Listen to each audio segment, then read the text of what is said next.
Alors maintenant qu'on a notre HTML, c'est parti, on va pouvoir faire notre CSS directement. Donc on passe de index.html qu'on a juste ici à CSS, c'est parti.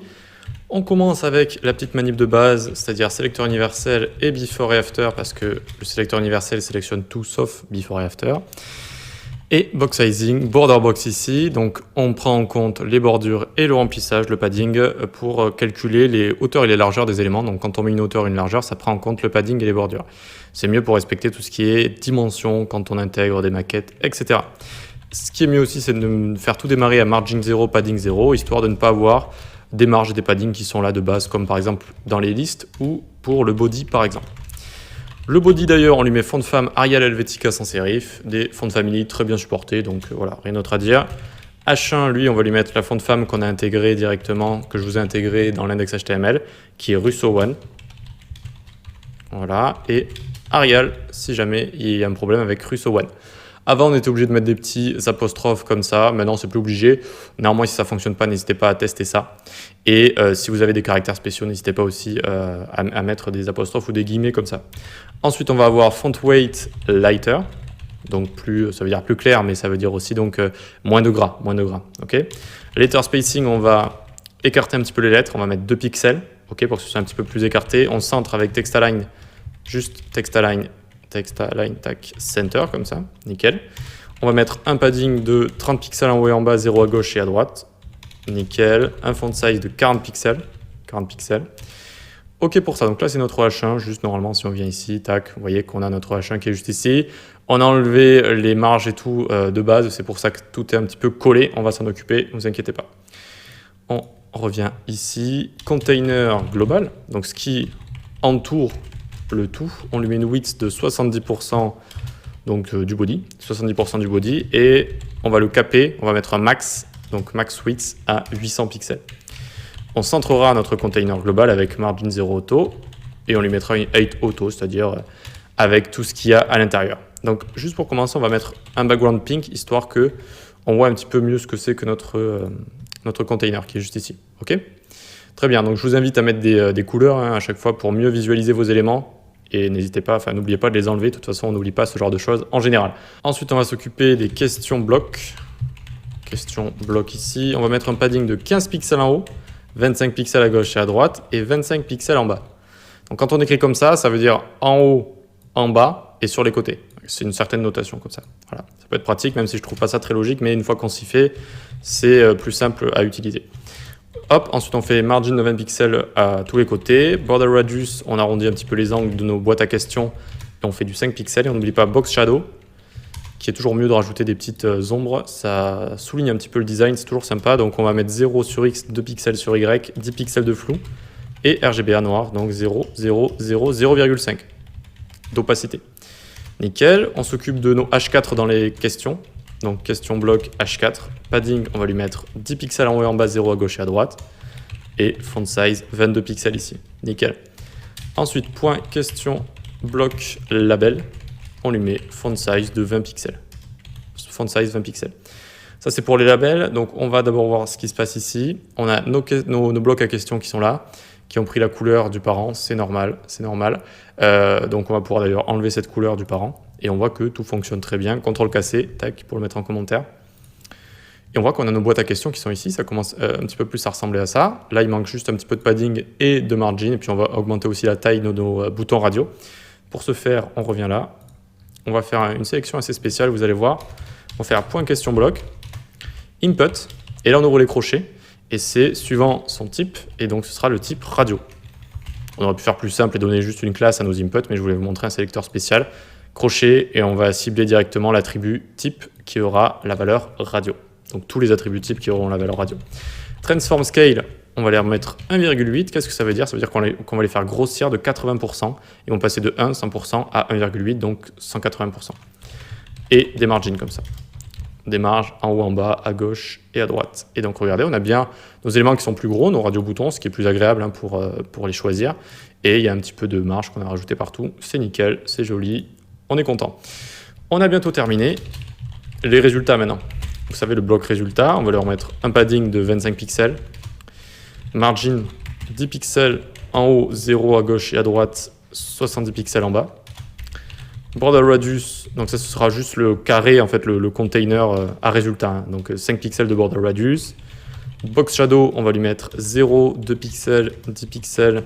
C'est exactement la même chose qu'on avait au-dessus. On peut le copier, même si j'avais déjà quasiment tout écrit. C'est un petit peu embêtant à écrire à chaque fois les box shadow avec tout ce qui est RGBA et compagnie. Et donc maintenant, on va s'occuper du H2 dans le résultat. Résultat H2. On va juste le centrer, hein. Text align center. Ah, je sais pas ce qu'il a à m'envoyer à chaque fois text align last comme ça. Voilà, juste text align center, super. Ensuite, l'aide qu'on va donner, si jamais on fait des erreurs, on mettra une petite aide qui sera centrée. Alors, je vais m'en occuper. Font size 20 pixels. Tac. Hop. Et ici, on va lui mettre un margin top de 10 pixels. OK? Donc ça, ce sera l'aide, très bien. Et il y a la note également qui sera juste en dessous. 1 sur 5, 2 sur 5, 3 sur 5, etc. Donc, hop, text align cette fois, nickel. On va lui mettre un font size à la note de 25 pixels et margin top 10 pixels. OK. Il nous manque le bouton et les petites animations. Donc juste, on termine le bouton et le design sera terminé. Donc ici, on va faire form button, le bouton qui se situe dans la forme. On enlève les bordures de base qu'il y a déjà. On enlève l'outline de base qu'il y a déjà. On met une bordure nous-mêmes de 1 pixel solide hashtag 333. Nickel. On met un border radius de 5 pixels pour que ce soit un petit peu arrondi. On le display block car de base il est display inline. Ensuite on lui met margin 20 pixels auto. Donc il est centré maintenant. Padding, toujours du padding pour venir aérer le tout. 30 pixels en haut et en bas, 40 à gauche et à droite.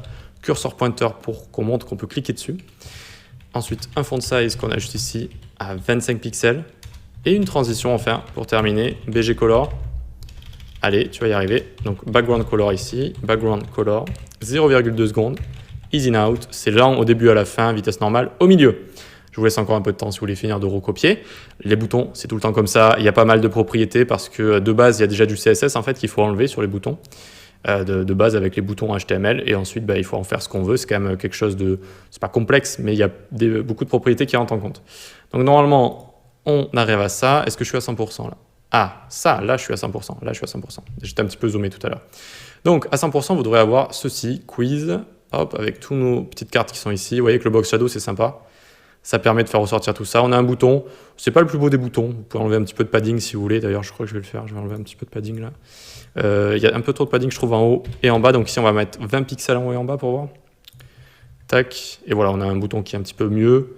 Allez, c'est bon, on va le laisser comme ça, sinon j'arrête pas de changer les choses à chaque fois. Donc on a tout qui est prêt, on a ici la petite case résultat également et qui attend d'avoir des résultats à afficher. Ce qu'on va faire, on va juste terminer en rajoutant une petite animation et des petites transitions. Donc là, vous voyez qu'on a rajouté une transition, donc qu'est-ce qu'il faut faire maintenant? Firm button, quand on va le hover, quand on va le survoler, on lui met un BG color de light blue. Donc ça c'est juste pour faire une petite animation, hein. Rien de bien compliqué, ça va passer de... couleur blanche à couleur bleue, comme ça. Ensuite, on va avoir également une classe échec. La classe échec qui va gérer une animation qu'on va appeler échec également. Ça va durer 0,3 secondes easy in out. OK. Une fois qu'on a notre animation ici, donc on va rajouter une classe, en fait, la classe échec quand on aura une réponse fausse. Ça va faire nom de la tête, si vous voulez, ça va aller un peu de gauche à droite, comme ça, tac, hop, une petite interaction sympa. Et donc, ça va le faire avec une animation qui sera appelée échec. Donc, il faut la paramétrer ici, avec un keyframes, @keyframes. Échec. Alors pas point échec, juste le nom de l'animation échec ici.